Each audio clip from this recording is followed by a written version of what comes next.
భారతదేశపు మహాగ్రంథాలు, కావ్యాల సంపూర్ణ సంకలనం. సబ్స్క్రైబ్ చేయండి తిలక్. ఈ సంగ్రామము సరిసమముగా లేదు.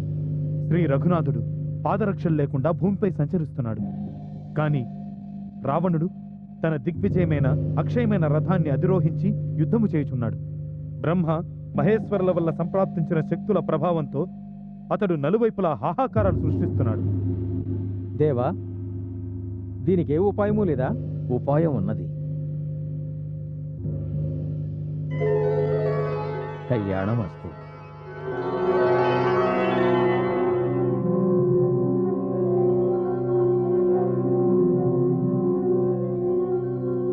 దేవేంద్ర, నేడు రావణుని అంతము నిశ్చయము. ఈ సమయమున శ్రీరామ ప్రభువునకు సహాయము చేయుట వలన సకల దేవతల కార్యములు సిద్ధిస్తాయి. నీవు వెంటనే నీ దివ్యరథమును శ్రీరామచంద్రుని సేవకై పంపించు. తమ ఆజ్ఞ పితామహ. మాతలి,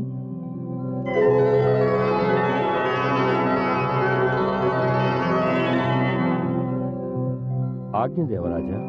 మాతలి, నీవు తక్షణమే మా దివ్య స్వర్ణమయ రథమును తీసుకుని సమరాంగణమున శ్రీరాముని సేవ కొరకై వెళ్ళు. వారితో చెప్పు, పితామహులైన బ్రహ్మదేవుని ఆదేశమున ఇంద్రుడు తన రథమును తమ సేవ నిమిత్తం పంపించాడని. రావణునితో మాయాయుద్ధ సమయమున సహాయకారిగా ఉపయోగపడుతుంది. తమ ఆజ్ఞ దేవా.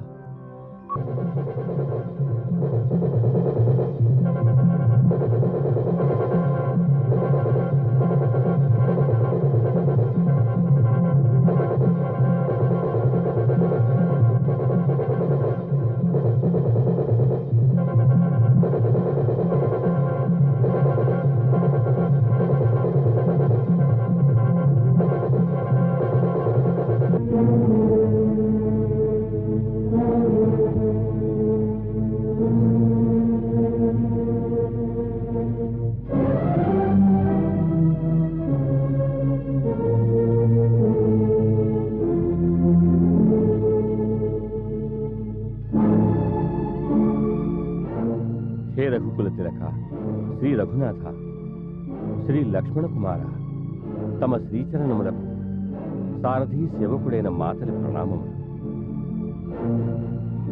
ప్రణామం ప్రభు, నేను మాతలి నామధేయుడైన దేవరాజేంద్రుని సారథిని.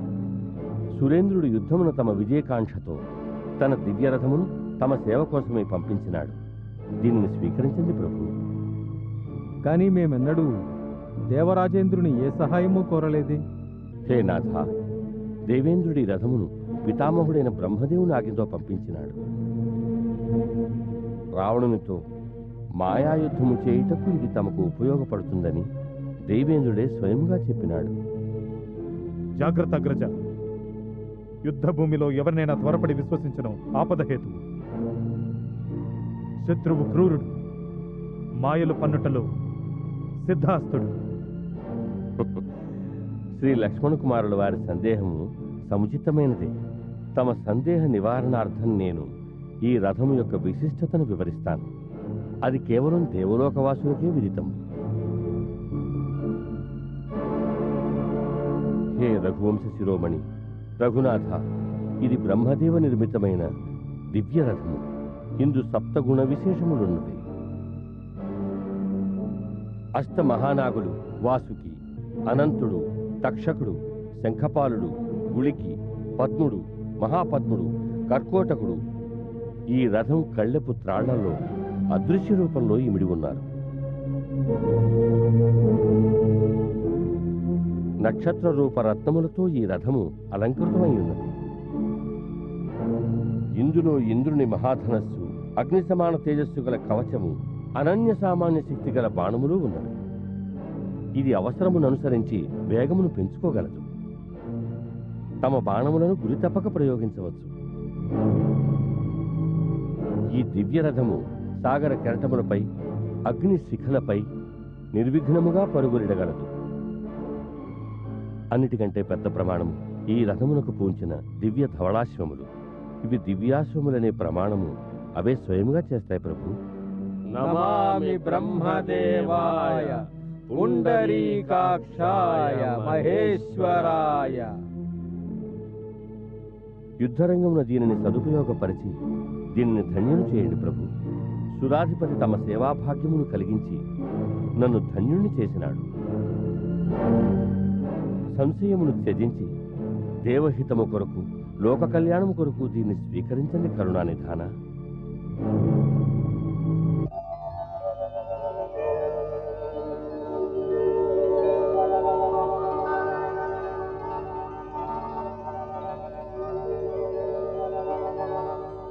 ప్రభు, సంశయమును వీడి దీన్ని సద్వినియోగం చేసుకోండి.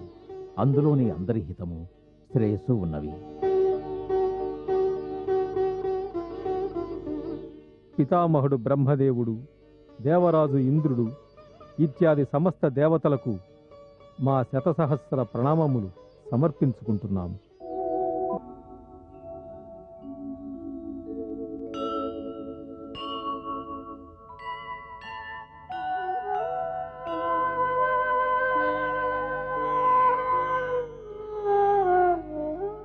ఆదేశించండి స్వామి. మాతలి, శత్రువు ఎలాంటి అనీతి మార్గమును అనుసరించినను నీవు మా సంకేతం ప్రకారమే నడుచుకోవాలి. హే పురుషోత్తమ, తమ అభిప్రాయము, అశ్వముల గతి, శత్రువుల మాయ, దాని ఫలాఫలములు ఇత్యాది విషయములు ఆలోచించకుండా నేను ఏమి చేసినా నా ఈ సారథ్య విద్య వ్యర్థం. సారథి ఇటువంటి విషయములన్నిటిపై శ్రద్ధ చూపడం అవసరం. తమరు నిశ్చింతగా ఉండండి ప్రభు. శత్రువుల ఏ రథము కూడా ఈ రథగతిని అందుకోలేవు ప్రభు. ఇప్పుడు మా రథమును రణక్షేత్ర మధ్యమునకు తీసుకువెళ్ళి. అటులనే ప్రభు. జై విఘ్నేశ్వర.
మహోదర, ఆ వనవాసుని చెత్తకు ఇట్టి రథము ఎచట నుండి వచ్చినది. ఇది అవశ్యము దేవతల కుతంత్రమే అయ్యుంటుంది. అవును మహారాజా, ఈ రథము గురించి నాకు బాగా తెలుసు. ఇది సాక్షాత్తు దేవేంద్రుని రథము. ఇంద్రుడికి ఇంతటి సాహసమా? మా నుండి విముఖుడై అతడు రాముడికి సహాయం చేస్తాడా? ఇంద్ర, రాముడితో యుద్ధము చేసిన పిమ్మట మేము నీతో యుద్ధము చేసి నీ మదం అణిచెదము.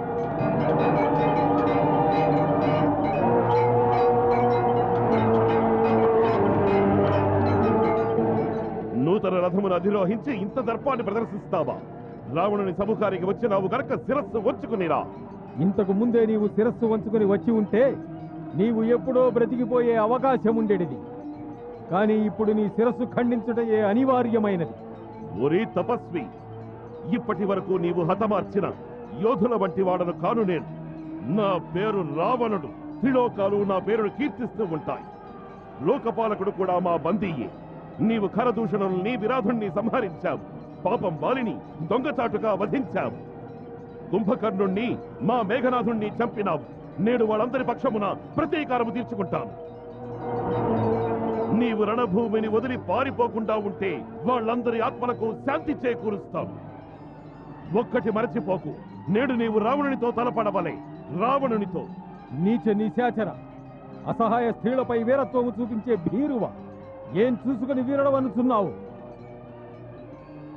ధర్మ ప్రతిష్టకు భంగము కలిగించే పాపి, నీ సమస్త పాపములకు శిక్ష ఈనాడు తప్పక లభిస్తుంది. శిక్షించే అధికారం రాజుకే ఉంటుంది, ధికారులకు కాదు. మొట్టమొదటి శిక్ష ఇదిగో, అందుకోని శిక్ష.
రాముని అమోఘ బాణములు నిష్ఫలములైనవా?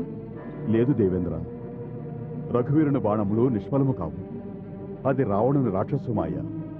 దాని వలన శిరస్సు ఖండించబడినా తిరిగి ఉద్భవించి పునర్జీవితుడవుతాడు. అటులైన రావణ సంహారం ఎలా జరుగుతుంది? హృదయమును గురిచూసి ఎందుకు బాణము ప్రయోగించకూడదు? తప్పకుండా హృదయమునకు బాణము తగిలితే వాని సంహారం జరుగుతుంది.